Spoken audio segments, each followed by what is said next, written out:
Uma das civilizações mais antigas que se tem notícia, os Sumérios, foram responsáveis por lançarem as bases de diversas áreas de conhecimento da sociedade atual, da agricultura ao direito, tendo sido excelentes observadores dos astros. Por volta de 3500 a.C., por exemplo, os escritos e representações sumérias já organizavam o sistema solar de uma forma muito similar ao que conhecemos hoje. A diferença para a atualidade é que na relação de planetas feitas por eles estava Sol, Lua, Mercúrio, Vênus, Terra, Marte, Júpiter, Saturno, Urano, Plutão e Nibiru, mas também conhecido como Planeta X. Esse último corpo celeste teria o tamanho de Júpiter e passaria pelo sistema solar a cada 3.600 anos, causando estragos pelo caminho. Nibiru teria uma órbita lenta e elíptica em torno de uma estrela não muito distante e passaria pelo interior do sistema solar a cada 3.600 anos, sendo uma espécie de intermediário entre essas duas regiões do universo. Na atualidade, há vários registros de um corpo luminoso atribuído a Nibiru. Graças ao engodo heliocêntrico que se torna uma pedra de tropeço, temos dificuldade em aceitar imagens como essas. Mas no passado, outros pensadores se expressaram de maneira bem franca quando avistavam fenômenos como esse, ao invés de negá-los.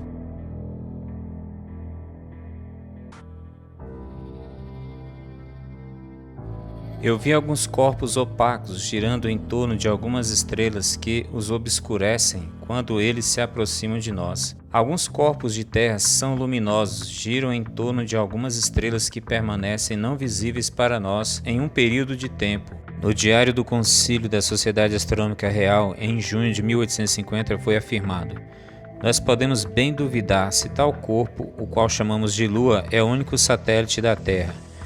No registro da Academia de Ciências de 12 de outubro de 1846 e novamente em agosto de 1847, o diretor de um dos observatórios franceses produziu um número de observações e cálculos que o levaram a concluir que há um último corpo não luminoso de considerável magnitude, o qual é anexado como satélite da Terra. John Herschel afirma que luas invisíveis existem no firmamento. No encontro da Associação Britânica para o Avanço da Ciência, em 1850, o presidente afirmou que a opinião está ganhando chão, que muitas das estrelas fixas são acompanhadas por companheiros que não emitem luz. A crença na existência de estrelas não luminosas foi prevalecente na antiga Grécia, especialmente nos primeiros tempos do cristianismo.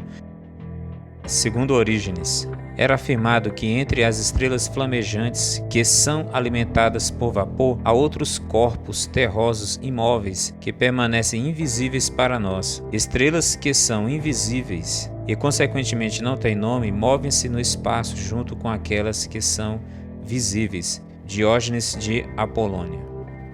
Segundo o escritor Samuel Rowbotham, escritor do livro Astronomia Zetética, A Terra Não é um Globo, aliás, livro recomendado a todos os terraplanistas, essa realidade de corpos escondidos na vastidão do firmamento seria a causa dos eclipses tanto da Lua como do Sol. Ele diz na página 198: agora que temos visto que a existência de corpos escuros que giram sobre objetos luminosos no firmamento tem sido admitida por observadores práticos desde os primórdios, mesmo que nos nossos dias tal massa de evidências tem sido acumulada sobre o assunto, que astrônomos são compelidos a admitir que não apenas corpos escuros que ocasionalmente obscurecem as estrelas luminosas quando em conjunção, mas que corpos cósmicos de grande tamanho existem, e um pelo menos é anexado ao satélite da Terra. Esse satélite escuro ou satélite não luminoso, que quando em conjunção ou em uma linha com a Lua e um observador na Terra, é a causa imediata de um eclipse lunar.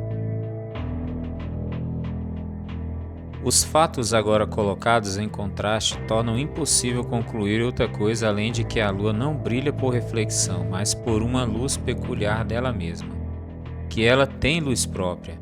Essa conclusão é confirmada pela seguinte consideração: a Lua é uma esfera, como dizem os filósofos newtonianos.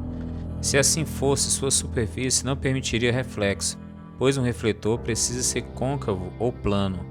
Então os raios de luz caem sobre ele em uma linha direta de raio, ou perpendicular à superfície. Consequentemente, não pode haver um ângulo de incidência e, portanto, nada de reflexão. Se a superfície da Lua fosse uma massa de prata altamente polida, ela não refletiria mais do que um mero ponto. Coloque uma bola prateada de considerável tamanho e segure em frente a uma lâmpada ou um fogo de qualquer magnitude e será visto, ao invés de toda a superfície refletir luz, haverá apenas uma pequena porção iluminada. Mas durante a lua cheia, o disco inteiro brilha intensivamente, um efeito que numa superfície esférica é impossível. Se a superfície da Lua fosse opaca e terrosa, ao invés de polida como um espelho, ela seria vista simplesmente iluminada como uma parede morta, ou a face de uma rocha de arenito distante, ou um penhasco de giz, mas não poderia brilhar intensivamente de cada parte, radiando luz cintilante e brilhantemente iluminando os objetos ao seu redor, como a lua da luz faz tão lindamente quando está cheia em um firmamento claro. Estrelas fixas têm sido vistas através de uma parte considerável de sua substância, como comprovado pelas seguintes citações. No dia 15 de março de 1848, quando a lua estava no 7º dia e meio cheia, eu nunca a tinha visto, seu disco escurecido tão maravilhosamente. Na primeira vista no telescópio, uma estrela de aproximadamente 7ª grandeza de magnitude estava a alguns minutos de 1 grau distante da parte negra da Lua. Eu vi que sua ocultação pela Lua era inevitável. A estrela, ao invés de desaparecer no momento em que a borda da Lua chegou em contato, aparentemente deslizava na escuridão da face escura da Lua. Eu vi projeções aparentes muitas vezes. A causa desse fenômeno é envolta por um mistério impenetrável. A ocultação das Pleiades, em 8 de dezembro de 1859, observadas no Observatório Real Greenwich, comunicado pelo astrônomo real, observadas pelo Sr. Duncan com a azimutal, o desaparecimento de 27 Tauri foi o fenômeno mais singular. A estrela parecia se mover por um tempo considerável ao longo da massa da Lua e foi notado às 5 horas e 34 minutos o primeiro desaparecimento atrás de uma saliência e em poucos segundos reapareceu e finalmente desapareceu a segunda vez em 5 horas e 35 minutos.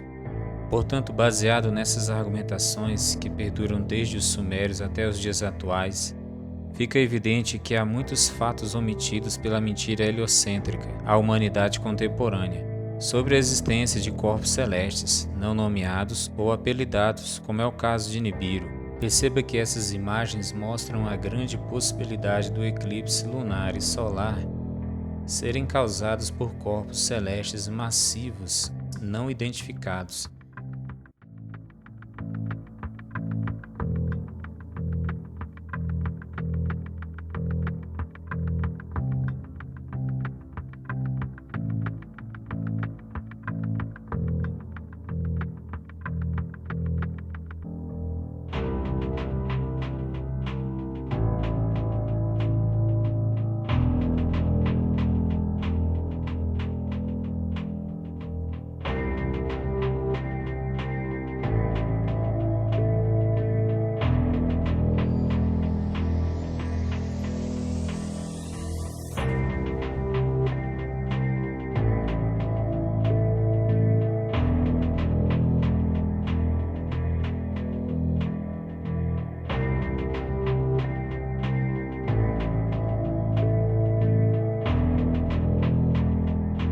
Você acha que estou delirando?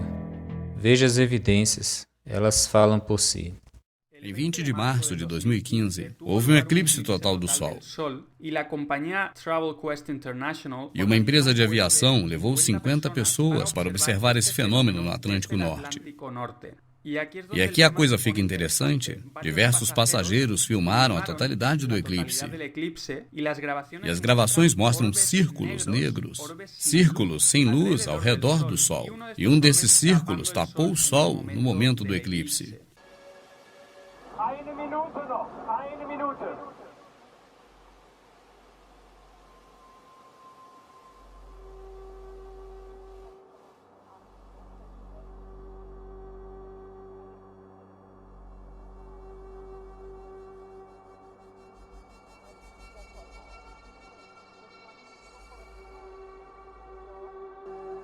9, 8,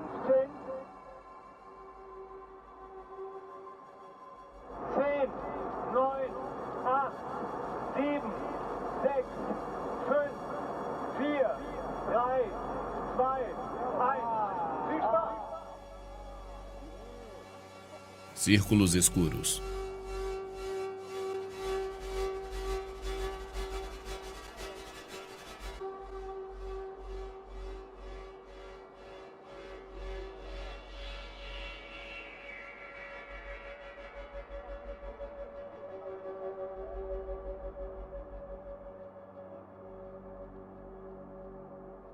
A possibilidade de que sejam manchas na janela do avião estão totalmente descartadas. Ao analisar a imagem aplicando essas linhas verdes e vermelhas, vemos que os círculos se movem em relação ao Sol, observando que as manchas que realmente estão na janela do avião não se movem de maneira nenhuma. Então são objetos num espaço diferente. Os círculos estão no céu e se movem junto ao Sol porque estão próximos a ele. E as manchas verdes estão dentro do avião, na própria janela. Há pelo menos 5 corpos invisíveis flagrados durante o eclipse solar, possuindo sempre posições diversas. Às vezes só são vistos 2 ou somente um. Isso depende da órbita que possuem, que é semelhante ao do Sol e Lua.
Fica evidente ao ver essas imagens que existem corpos invisíveis na mesma órbita do Sol e Lua, com velocidades e altitudes distintas, não constantes, que são fundamentais para que o eclipse solar ocorra, pois uma lua translúcida não pode bloquear os raios solares. Samuel Rowbotham estava certo. Qualquer um que tenha conhecimento completo do ciclo de Saros, que foi elaborado por uma civilização que declarava que a Terra era plana, pode até prever certos eventos cataclísmicos, como os que temos vistos nesses últimos dias. E se algum indivíduo quisesse usar isso em seu favor, Tudo o que deveria fazer era criar um modelo fictício e doutrinar o mundo inteiro, fazendo com que eles não percebessem essas verdades, exercendo assim domínio, causando pânico, dependência e prostração, recebendo a adoração. Esse é um dos grandes segredos construtores do universo, que estão muito acima do 33º grau.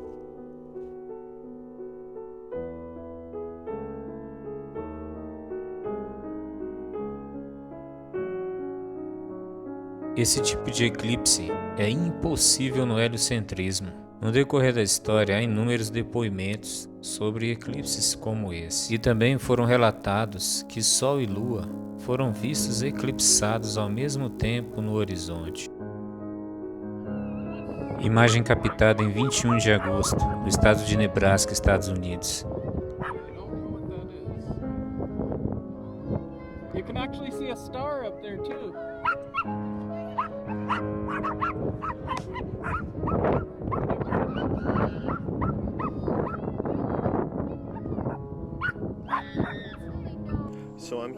Novamente, 2 corpos são filmados. Perceba que nem sempre os 5 corpos aparecem agrupados.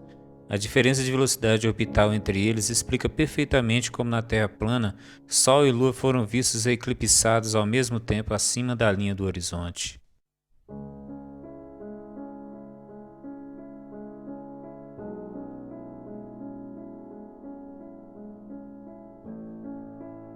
No dia 21 de agosto foram registrados a presença de pelo menos 3 corpos durante o evento, evidenciando mais do que nunca que a Lua não é a causa do eclipse solar.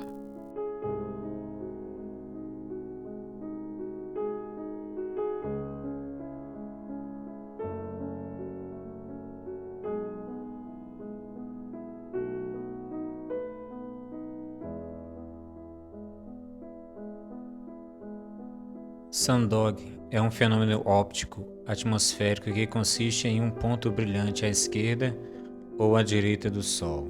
Causado pela refração da luz solar por cristais de gelo na atmosfera, os cães do Sol geralmente aparecem como um par de manchas de luz sutilmente coloridas, cerca de 22 graus à esquerda ou à direita do Sol.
Não, Nibiru não é um Sundog. Pode ser perfeitamente um corpo que esporadicamente brilha por processos eletromagnéticos, com dimensões aproximadas ou iguais às do Sol e Lua, como registrado por essas imagens, fazendo todo sentido em uma Terra plana magnética, onde a posição desses corpos no domo, associados a fenômenos como eclipses e alinhamento de estrelas e planetas, podem influenciar abundantemente a quantidade de energia presente na água salgada abaixo da Terra, acima do domo e nos oceanos, provocando grandes terremotos, furacões, recuo do mar, erupções vulcânicas, tsunamis, explicando perfeitamente os temores dos povos como os sumérios, que relacionavam tais eventos ao avistamento dessas estrelas ou planetas, que sempre culminavam com grandes prejuízos à natureza e à vida do homem. Agosto e setembro de 2017 são meses onde a combinação de astros, eclipse solar e lunar, fazem dessa data uma data ímpar, pois depois do eclipse de 21 de agosto, temos visto um acentuado agrupamento de fenômenos da natureza em uma escala muito rara. E à medida que chegamos perto do alinhamento do dia 23, as coisas podem piorar um pouco ainda mais.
No dia 21 de agosto, o Sol e Lua estavam sobre o México.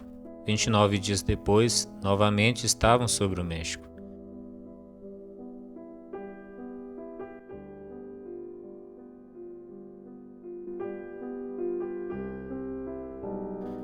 Coincidência ou influência eletromagnética?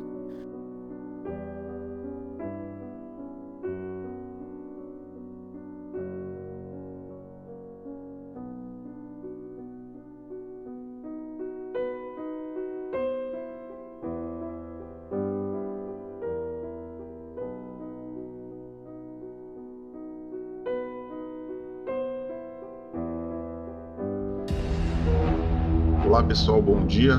19 de 9 de 2017, a cobertura aqui do furacão Maria, né? Que nessa noite aí atingiu aqui o Caribe, né? Os ventos aqui já ultrapassam os 250 km por hora, né? E com categoria 5 não se brinca não, hein pessoal? Aí a alerta Bahamas, né? Sugou o mar e arremessou na cidade, né? Deixou praticamente um deserto, apareceu até criatura aí diferente, o mar tá em fúria, né?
Mudanças climáticas violentas ocorrem em todo o globo, com mais frequência e potencial destrutivo do que nunca.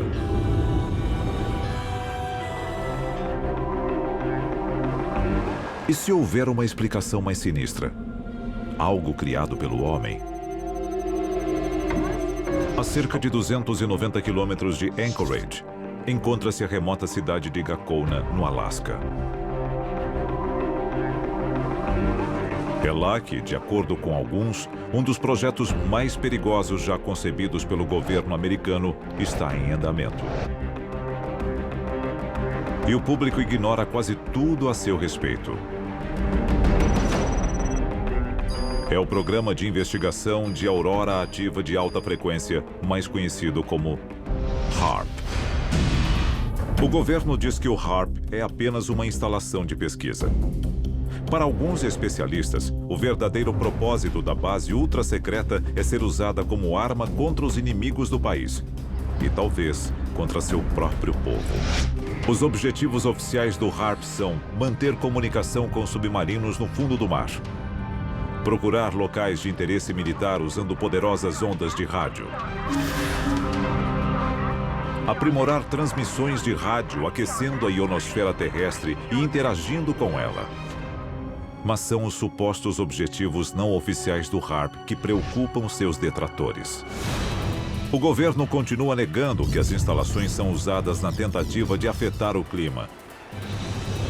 Mas a patente número 4686605 diz algo bem diferente.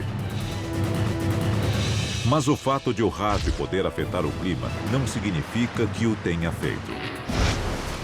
Os desastres naturais são realmente naturais?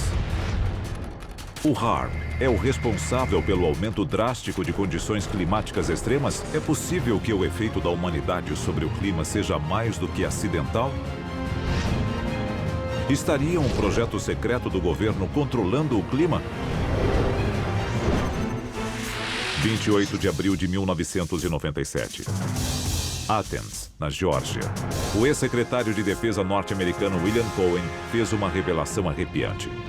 Há pessoas engajadas em um tipo de ecoterrorismo no qual podem alterar o clima e ativar terremotos e vulcões à distância através de ondas eletromagnéticas. Isso é real e o motivo por que devemos redobrar nossos esforços. William Cohen, ex-secretário de Defesa dos Estados Unidos. E o mais assustador, o HAARP é apenas um de vários transmissores similares ao redor do mundo. Arecibo, em Porto Rico. Vassilsursk, na Rússia. Tromsø, na Noruega. Estas antenas têm a capacidade de aquecer a ionosfera com megafeixes de radiação, maior do que 26 campos de futebol, a um custo de 250 milhões de dólares, e incluindo um conjunto de 180 antenas. Estaria uma arma ultra-secreta do governo americano escondida em plena vista com o objetivo de controlar o clima mundial? O exército afirma não ter tais planos para o HAARP. Os documentos dizem o oposto. O futuro do combate pode não estar em bombas ou balas, mas em terremotos e tsunamis. Podemos admitir até certo ponto que isso possa ser verdade, mas não podemos atribuir esses distúrbios climáticos em sua totalidade a esse equipamento. A história testemunha do poder devastador da natureza.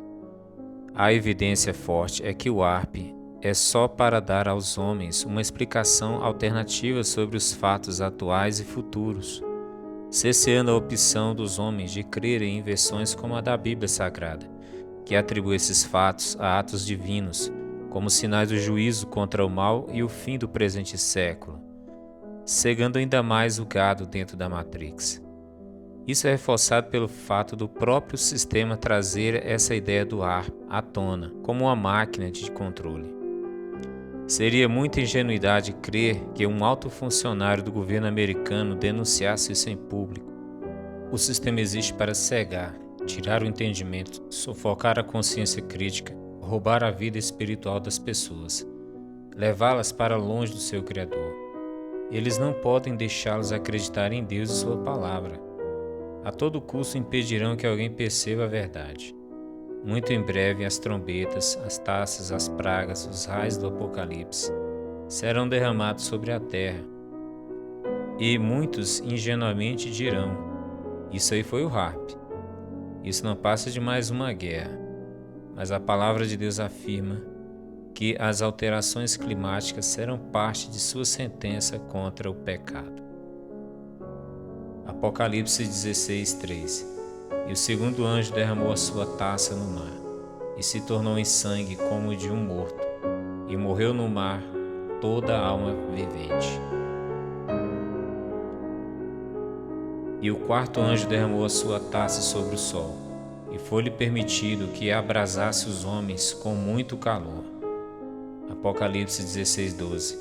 E o sexto anjo derramou a sua taça sobre o grande rio Eufrates, e a sua água secou-se, para que se preparasse o caminho dos reis do Oriente. Apocalipse 16:17.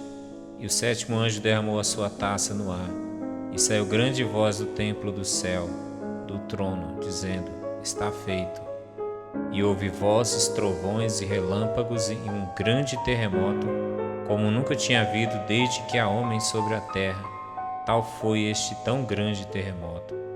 Mateus 24:7. Porquanto se levantará nação contra nação, reino contra reino, e haverá fomes e pestes e terremotos em vários lugares.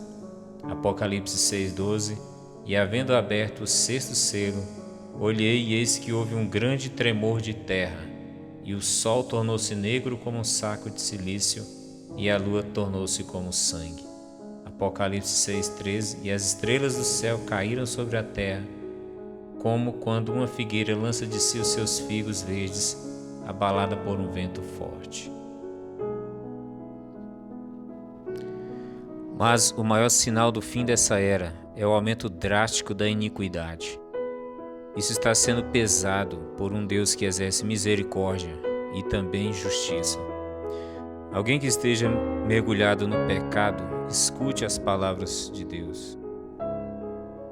Ora, se Deus não poupou os anjos que pecaram, mas os lançou no inferno, aprisionando em cadeias abismais tenebrosas, com o propósito de serem reservados para o juízo. 2 Pedro 2,4. De igual modo, ele não poupou o mundo antigo quando abateu o dilúvio sobre aquele povo ímpio. Entretanto, preservou a Noé, o proclamador da justiça, e mais 7 pessoas. 2 Pedro 2,5. Porque se Deus não poupou os próprios ramos naturais, ou seja, Israel, de maneira nenhuma poupará a ti. Romanos 11:21. Vejam que nem mesmo Jesus foi poupado. Romanos 8:32. Aquele que não poupou seu próprio filho, mas antes o entregou por todos nós. Em João 3,36 diz: Mas aquele que não crê no Filho não verá a vida, mas a ira de Deus sobre ele permanece. The cup of God's wrath.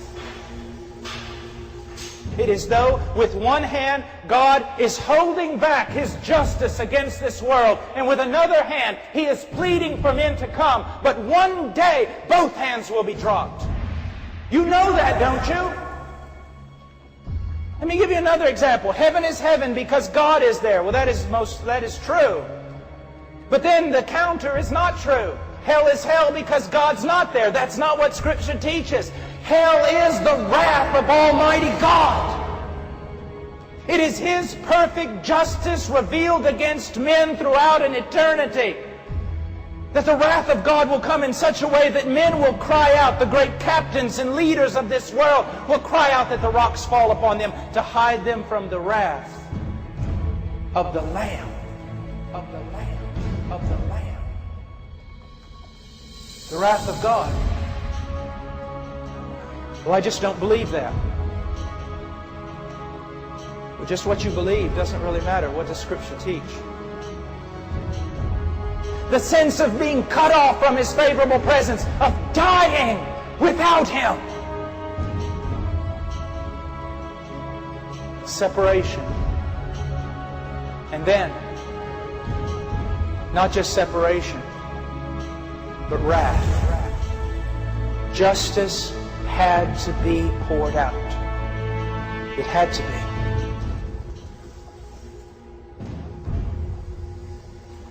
Now, it will be poured out on some of you. I'm not a prophet. I have no insight into your heart. But it would be very vain and unwise to suppose that every human being listening to my voice, whether here or via the internet or whatever, is truly a child of God. Wrath will be poured out on some of you throughout an eternity in hell, because of the crimes you have committed and will continue to commit throughout all eternity. The raging of your heart against the sovereignty of a good God. But wrath, the wrath of God, it will be poured out on some of you. But wrath, the wrath of God, it will be poured out on some of you. But wrath, the wrath of God, it will be poured out on some of you. It will be poured out on some of you. The wrath of God, the wrath of God, the wrath of God. My dear friend, if you are saved here tonight, you are not saved merely because the Romans beat Jesus. You are not saved merely because they nailed Him to a tree. If you are saved because when He was nailed to that tree, He bore your sin, and God the Father crushed His only begotten Son. It was God who had to measure out the punishment. It is God who had been offended. It was God's wrath that had been kindled. It is God's justice that had to be poured out. Someone to save a people for God had to interpose and suffer the judgment, the wrath, the justice of God. Have you never read in Isaiah chapter 53 verse 10, and it pleased the Lord to crush him? It fulfilled the will of Yahweh to crush His only begotten Son. Someone had to bear sin. Someone had to become a curse. Someone had to be like that scapegoat. The leaders of Israel would come out and lay their hands upon that goat, symbolically transferring the sins of Israel to that goat. One goat would be slaughtered and another would be driven outside the gates of the city, left in the wilderness to wander and die. So Christ suffered outside the gates of the city, cut off from God, cut off from His favorable presence, and cut off from the people of God, in order for that gap we're always talking about to be brought back together. Someone had to die, separated from God's favorable presence, and separated because He bore the sins of His people and became a curse. Even before His own Father. Have you never read Galatians chapter 3? Cursed is every man who does not abide by all the things written in the book of the law so as to perform them. Every man who has broken even one law of God is under a curse. What does it mean to be under a curse? It's a very difficult thing. It's such a horrible idea. Let me put it to you this way. To be accursed means that before a holy God and a holy heaven we would be so heinous in our sin, so vile, that the last thing we would hear when we took our first step into hell would be all of creation standing to its feet and applauding God because He's rid the earth of us. But then it goes on in Galatians 3:13 and it says, "But Christ redeemed us from the curse of the law." How? Becoming a curse for us, on our behalf. The filth, the guilt, the shame before a holy God. The sense of being cut off from His favorable presence, of dying without Him. It will be poured out on some of you.